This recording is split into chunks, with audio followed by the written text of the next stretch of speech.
Hello student, welcome to आरंभ।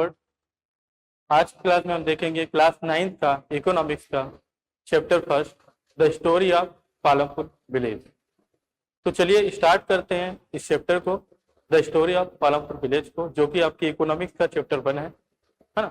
देखिए यहाँ पे मैंने स्क्रीन पे उस स्टोरी का एक ओवरव्यू ले रखा है, ठीक है ना। इस ओवरव्यू में हमने क्या किया है, स्टोरी की कुछ समरी डिसाइड कर लिए कि क्या क्या है स्टोरी में जो टोटल दिया हुआ है, तो उसका एक समराइजेशन है एक प्रकार से। तो स्टोरी ऑफ पालमपुर में है ना, हम ये देखेंगे जो चैप्टर है इकोनॉमी का ओवरव्यू में कि क्या क्या पालमपुर में है ना, वहां पे क्या क्या फैसिलिटीज थी। तो अगर हम स्टार्ट करते हैं चैप्टर को, है ना, तो हम डिस्कस करते हैं इकोनॉमिक एक्टिविटीज, है ना, that occur in Palampur. Economic activities की बात करें तो इकोनॉमिक एक्टिविटी क्या है, पहले ये समझ लेते हैं यहाँ पे, है ना। तो देखो, इकोनॉमिक एक्टिविटी ऐसी एक्टिविटी है जो हम अर्निंग करने के हिसाब से करते हैं। क्या अर्न करना चाहते हैं, इससे वेल्थ अर्न करना चाहते हैं। मतलब अगर हम इकोनॉमिक एक्टिविटी की बात करें तो इकोनॉमिक एक्टिविटी क्या होती है, तो इकोनॉमिक एक्टिविटी का मेन मोटिव क्या होता है। इकोनॉमिक एक्टिविटी जो होती है, इकोनॉमिक एक्टिविटी, है ना, क्या होती है, इनका मेन मोटिव क्या होता है, इनका मोटिव होता है मोटिव अर्निंग मनी, है ना, मनी। ऐसी एक्टिविटी जो पैसे कमाने के लिए की जाती है वो इकोनॉमिक एक्टिविटी है। क्लियर है। जैसे आप देख सकते हैं, जैसे किसी के हम ऑफिस ऑफ वर्क कर रहे हैं, है ना, जैसे एज ए टीचर मैं क्या कर रहा हूं, वर्क कर रहा हूं, है ना, स्कूल में, वर्क इन स्कूल, है ना, स्कूल, है ना, किस लिए कर रहे हैं ये वर्क, ताकि वो वहां पर से सैलरी ले सके। तो ये क्या है, एक प्रकार से इकोनॉमिक एक्टिविटी है ना। और यहाँ पर एक और एक्टिविटी है जिसको बोलेंगे नॉन इकोनॉमिक एक्टिविटी। क्या बोलेंगे, नॉन इकोनॉमिक एक्टिविटी। तो नॉन इकोनॉमिक एक्टिविटी कैसी एक्टिविटी होती है बेटा, जिसका मोटिव जो होता है, मोटिव फॉर, है ना,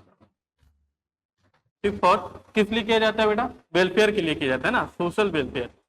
एक्चुअली ये एक्टिविटी की जा रही है लेकिन किस मोटिव से की जा रही है बेटा, तो सोशल वेलफेयर के लिए की जा रही है। तो ये क्या हो गई, नॉन इकोनॉमिक एक्टिविटी हो गई। मतलब अगर कहा जाए तो इकोनॉमिक मतलब होता है वेल्थ, है ना। तो अगर वेल्थ अर्न करने के लिए की जा रही है तो इकोनॉमिक एक्टिविटी है, और अगर सोशल वेलफेयर के लिए की जा रही है तो नॉन इकोनॉमिक एक्टिविटी है। ठीक है। तो जैसे हमारी इस स्टोरी में पहले ये क्लियर हो रहा है कि ये जितने भी न्यूमर्स हैं वो इकोनॉमिक एक्टिविटी की बात कर रहे हैं। किसकी बेटा, इकोनॉमिक एक्टिविटी। कहां पे, पालमपुर। मतलब जो पालमपुर की जो पॉपुलेशन है, जो लोग वहां पे रह रहे हैं, वो क्या क्या इकोनॉमिक एक्टिविटी कर रहे हैं, है ना। इकोनॉमिक एक्टिविटी किस लिए कर रहे हैं, फॉर द अर्निंग मनी, है ना, अपने लिविंग को अर्न करने के लिए, है ना, रहने के लिए, अगर उनको छत चाहिए, कपड़े चाहिए, और भी जो उनकी बेसिक नीड्स है उनको कंप्लीट करने के लिए वो जो एक्टिविटी कर रहे हैं, इकोनॉमिक एक्टिविटी कर रहे हैं, है ना, उसी के बारे में पहले यहाँ पे दिया हुआ है। तो देखिए, पालमपुर विलेज के जो लोग हैं, पीपल्स है ना, जो पॉपुलेशन है वहां की, वो क्या क्या इकोनॉमिक एक्टिविटी करती है। तो इसमें आ रहा है एग्रीकल्चर। पहली इकोनॉमिक एक्टिविटी क्या है बेटा, एग्रीकल्चर। दूसरी क्या है, डेयरी। फिर माइक्रो मैन्युफैक्चरिंग करते हैं, छोटे लेवल पे कुछ मैन्युफैक्चरिंग भी करते हैं वो, है ना। And service industries, service industries में भी है ना। तो इस तरीके से देखा जाए तो वहां के लोग मैन्युफैक्चरिंग भी करते हैं, एग्रीकल्चर भी करते हैं, डेयरी भी करते हैं, है ना, और सर्विस भी प्रोवाइड करते हैं।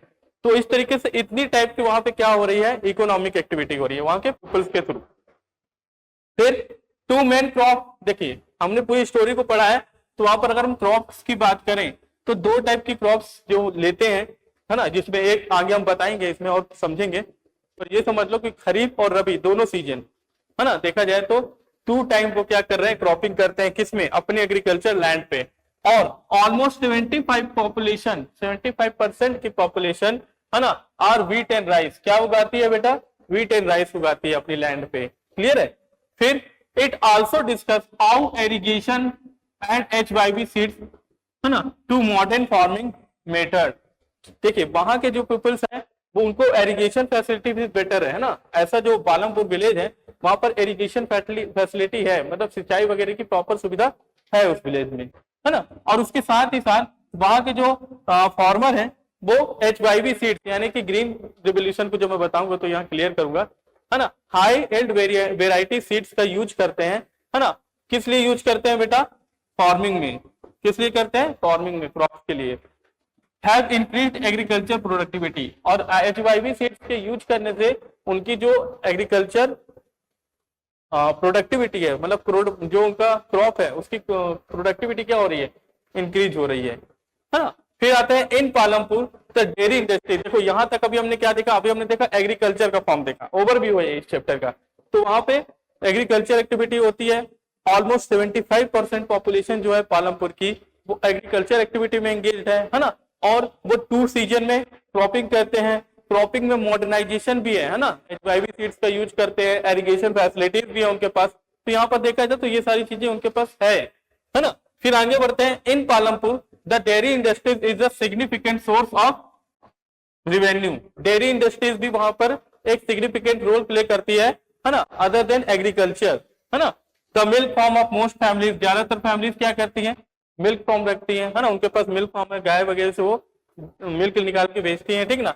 1 और 2 डेयरी एनिमल्स रखते हैं, सोल्ड करते हैं, है ना, और आसपास के जो कोऑपरेटिव डेयरी है उनमें क्या कर देते हैं, उसको सेल कर देते हैं, है ना। मतलब देखा जाए तो गांव से वो लोग जो मिल्क प्रोडक्ट है या मिल्क है वो शहर में आके जो आसपास उनके जो निगरोड टाउन है उसमें आके वो क्या कर दे रहे हैं, उसको सेल कर दे रहे हैं, यानी कि डेयरी वगैरह वाले को बेचते हैं। तो इस प्रकार से एग्रीकल्चर के साथ ही वो डेयरी प्रोडक्ट में भी इन्वॉल्व है, कहाँ, वहां के लोग, ठीक है, ये क्लियर हो रहा है, ये भी इकोनॉमिक एक्टिविटी में है। फिर the farmer can also get, है ना, वेटनरी सर्विसेज, वेटनरी सर्विसेज भी मिलती है उनको थ्रू द कोऑपरेटिव, है ना। In Palanpur small scale manufacturing, है ना, companies takes like weaving, pottery making and wood work. तो देखा जाए तो स्मॉल स्केल इंडस्ट्री में क्या क्या हो रहा है, लकड़ी वगैरह के फर्नीचर बनाने का काम हो रहा है ना। मतलब एग्रीकल्चर डेयरी के बाद भी वहां पे स्मॉल स्केल इंडस्ट्रीज भी है जो मैन्युफैक्चरिंग करती है ना, स्मॉल लेवल पे, जैसे फर्नीचर वगैरह के लिए है ना, मिल्स वगैरह हो सकती हैं, वीविंग वगैरह का काम होता है वहां पे, है ना, पॉट बनता है, मिट्टी वगैरह के बर्तन बनाए जाते हैं, तो ये सारे काम होते हैं। The majority of this operation are carried out by the small family on forms.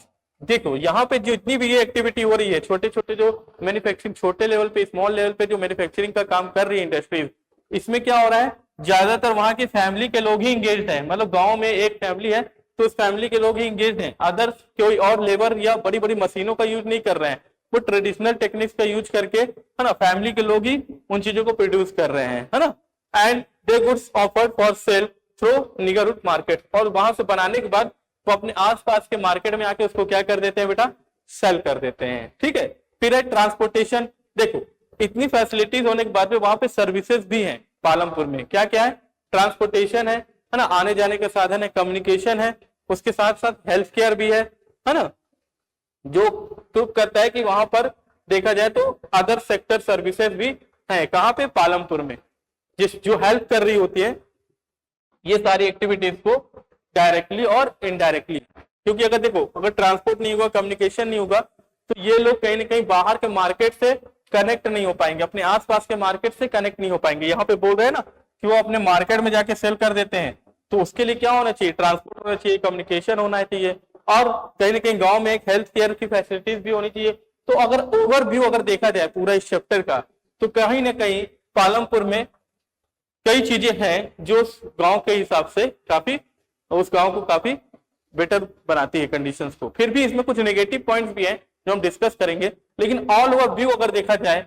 तो एग्रीकल्चर भी है, इकोनॉमिक एक्टिविटी में एंगेज्ड है, 75% लोग एग्रीकल्चर में एंगेज्ड है वहां के, है ना, और टेक्नोलॉजी का यूज भी करते हैं एग्रीकल्चर में, डेयरी फार्म है, मतलब कि नॉन एग्रीकल्चर वर्क भी है, इकोनॉमिक एक्टिविटी है, तो उसमें एग्रीकल्चर ही बस डिपेंड नहीं है, उसके बाद भी अदर एक्टिविटीज भी हो रही है फॉर द अर्निंग मनी वहां के पीपल्स के थ्रू, ठीक है ना, और सर्विस सेक्टर भी यहाँ पे इन्वॉल्व है। तो हमने ये टोटल इस चैप्टर का व्यू देखा है ना, कि वहां पे यानी कि पालमपुर में वहां का इकोनॉमिक सिनेरियो क्या है ना, कैसे वहां के लोग इकोनॉमिक एक्टिविटी कर रहे हैं, यानी कि वो कैसे पैसे अर्न करते हैं और कैसे उस पैसे को क्या करते हैं, एक्सपेंड करते हैं। तो ये एक व्यू है ना। अब हम आगे चलते हैं, चैप्टर से जुड़े कई चीजों को समझते हैं। तो पहली चीज तो हमने व्यू देखा। देखिए व्यू में अगर देखा जाए, ओवरव्यू में जब मैंने बात की तो कई चीजों को हमने देखा है। उसके बाद भी कुछ चीजें हैं जो आज भी वहां के लोगों के लिए चैलेंज है ना। तो challenge faced by the people, अगर देखा जाए तो पालमपुर विलेज जो है ना, वहां के लोग ज्यादातर क्या चैलेंज फेस कर रहे हैं। तो कुछ चैलेंजेस हैं, देखा जाए तो उनकी स्टोरी से ये भी क्लियर होगा। मैंने ओवरव्यू में उनके पॉजिटिव पॉइंट्स को रखा है, और चैलेंजेस हैं जब आप स्टोरी को रीड करते हैं बुक में तो ये सारे चैलेंजेस आपको सामने नजर आते हैं, ठीक है ना। तो पहला है लो लिटरेसी रेट, है ना, लो लिटरेसी रेट। अब लिटरेसी रेट क्या है, वहां पे लो है, क्यों? Due to Palampur low literacy rate it is challenging for residents to obtain the knowledge and tools. देखो वहां पे क्या है, ज्यादा पढ़े लिखे लोग नहीं है, स्कूल वगैरह भी है, अगर आप देखेंगे तो 2 प्राइमरी स्कूल दिखाया है चैप्टर में और एक हाई स्कूल भी है ना। बाकी अगर किसी को और ज्यादा आगे की पढ़ाई करनी है तो उसको आसपास के टाउन या बड़े शहर में जाना पड़ता है वहां के लोगों को। तो देखा जाए तो कहीं ना कहीं वहां पर क्या है, नॉलेज जो है, लिटरेसी रेट है उस विलेज की वो थोड़ा कम है ना। कुड इम्प्रूव देयर लिव्स, है ना।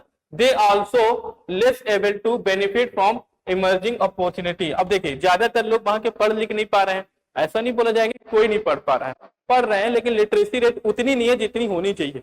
तो वो लोग अदर अपॉर्चुनिटीज जो है, जो चेंजेस हो रहे हैं सोसाइटी में, जो नई नई टेक्नोलॉजी आ रही है, नए नए चेंजेस आ रहे हैं, उसको वो अडॉप्ट नहीं कर पाते हैं, है ना, टेक्नोलॉजी को अडॉप्ट नहीं कर पाते हैं। क्यों? क्योंकि बेटा उनका एजुकेशन लेवल क्या हो गया है, थोड़ा वीक हो गया है ना। तो पहला चैलेंज तो ये है पालमपुर के लोगों के लिए कि उनका एजुकेशन क्या हो रहा है, वीक हो रहा है। क्यों? क्योंकि लिटरेसी रेट वहां पे थोड़ा कम हो रही है ना। फिर second, inadequate health facilities. Health facilities की बात करते हैं, due to their restricted access of health care, है ना, service, residents of Palampur struggle to get, है ना, प्रॉम्प्ट मेडिकल अटेंशन। देखो क्या हो रहा है, वहां पे मेडिकल फैसिलिटीज भी नहीं है, ये भी उनके लिए एक चैलेंजेस है, जिसके चलते क्या होता है, उनको कई डिसीजेस और इंजरीज जो हो जाती है ना, तो वहां पे मेडिकली अटेंशन नहीं मिल पाता, उनको बाहर जाना पड़ता है जो वहां पे नहीं है। Their inability to work and make money is also result for the lack of health care. यहाँ पे क्या हो रहा है, इनएबिलिटी टू वर्क, ज्यादातर हेल्थ केयर नहीं है ना, हेल्थ फैसिलिटीज नहीं है, तो उनकी वर्किंग को इफेक्ट पड़ता है, जिससे कहीं ना कहीं उनके जो वर्किंग है उसका एक रिजल्ट ये भी आता है कि वो पैसे कम अर्न कर पाते हैं, ठीक है। फिर है सेकंड, लिमिटेड लैंड, है ना, एक और चैलेंज है इस विलेज में, क्या? Limited land due to the regional hilly terrain. ये पॉइंट आता है जब आप इसकी स्टोरी को पढ़ते हैं बेटा, तो आपको यह फाउंड होगा इस स्टोरी में, एक जगह ये भी बोला गया है कि यहाँ पे जो हाई क्लास लोग हैं उनके पास बहुत बड़ा लैंड का एरिया है। स्टोरी जब आप पढ़ेंगे तो आपको समझ में आएगा, हाई क्लास जो है उनके पास लैंड का एरिया ज्यादा है, और जो उसके बाद की कास्ट है ना, लो लेवल की कास्ट है, तो वहां पे लैंड एरिया कम है। यहाँ पे थोड़ा चैप्टर में कास्टिज्म को भी दिखा रहा है कि गांव में जो सिस्टम है वहां पर जो रईस लोग हैं, रिच पीपल हैं, उनके पास ज्यादा लैंड एरिया एक्वायर करके रखे हैं, और जो एक पुअर लेवल के लोग हैं उनके पास लैंड एरिया क्या है, थोड़ा सा मार्जिनल लैंड है, या बोला जाए तो लिमिटेड लैंड एरिया है। तो वही बोल रहा है limited land due to the reason hilly terrain the residents of Palampur have restrict amount of land available for the farming, है ना। फिर because of this they are focus to plant crops, है ना, limited plot land which make it challenging for them, है ना, rise enough money. तो कहीं ना कहीं अगर देखा जाए तो ये जो गांव है उस कैसे रीजन में है, पहला तो हिल एरिया में है, और दूसरा ये भी बार बार आएगा इसमें, आप इस स्टोरी को जब पढ़ोगे बुक में तो वहां पे आएगा कि लैंड का एक बहुत बड़ा एरिया जो है वो रिच पीपल्स, जो वहां के बड़े बिग फार्मर बोल रहा है, बिग फार्मर है, उन्होंने क्या किया, एक्वायर कर रखा है ना। तो ये भी एक चैलेंज है कि वहां पर जो लैंड है, पहला तो वो हिली एरिया है तो वहां पर लैंड वैसे ही कम हो रही है ना। फिर ऊपर से वहां पे क्या हो रहा है, जो बिग फार्मर है उनके पास लैंड ज्यादा है, तो छोटे जो लेवल के फार्मर हैं, और क्योंकि हिली एरिया है इसलिए वहां पे क्रॉपिंग क्या हो जाती है, लिमिटेड हो जाती है ना, और लैंड काफी प्लॉट्स में बढ़ गए हैं, जिसके चलते क्या होता है वहां पे एग्रीकल्चर से जो देखा जाए तो मनी उतना नहीं हो पाती है ना। आप उससे नेसेसरी है कि कोई चैलेंज है एग्रीकल्चर, वहां पे लिमिटेड लैंड में एग्रीकल्चर करके, है ना, आपको ज्यादा से ज्यादा वेल्थ जनरेट करना, ये वहां के लोगों के लिए एक चैलेंज बन चुका है। तो इस तरीके से आगे देखते हैं अब इसमें लैक ऑफ इरिगेशन फैसिलिटीज, है ना। अगर चैलेंज की बात करें तो farmers find the challenging to raise crops in Palampur when there is insufficient rainfall. अगर ऐसा हो जाए, देखिए जब इस चैप्टर में हम पढ़ते हैं तो कहीं ना कहीं ये पता चलता है इस चैप्टर में पालमपुर के कि वहां के जो फार्मर हैं, है ना, वो कहीं ना कहीं डायरेक्टली जो मेन सोर्स है उनके पास, है ना, एग्रीकल्चर के रैन का, वाटर का, तो वो रेनफॉल है ना। जब बारिश होती है तो उसी पानी से वो ज्यादातर एग्रीकल्चर करते हैं, है ना। तो कहीं ना कहीं वहां पे इनसफिशिएंट अगर रेनफॉल होती है तो उस केस में वो क्या हो जाएंगे बेटा, उनकी इरिगेशन फैसिलिटी नहीं है, उतनी इफेक्टिव इरिगेशन फैसिलिटी नहीं है, पूरी तरीके से वो पानी मौसम के ऊपर डिपेंड है ना।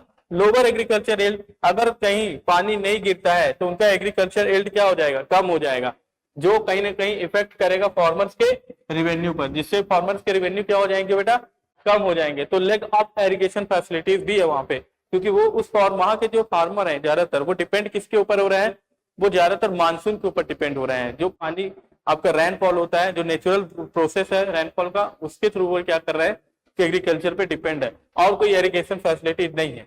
तो ये भी एक वहां पे चैलेंज है वहां के फार्मर के लिए।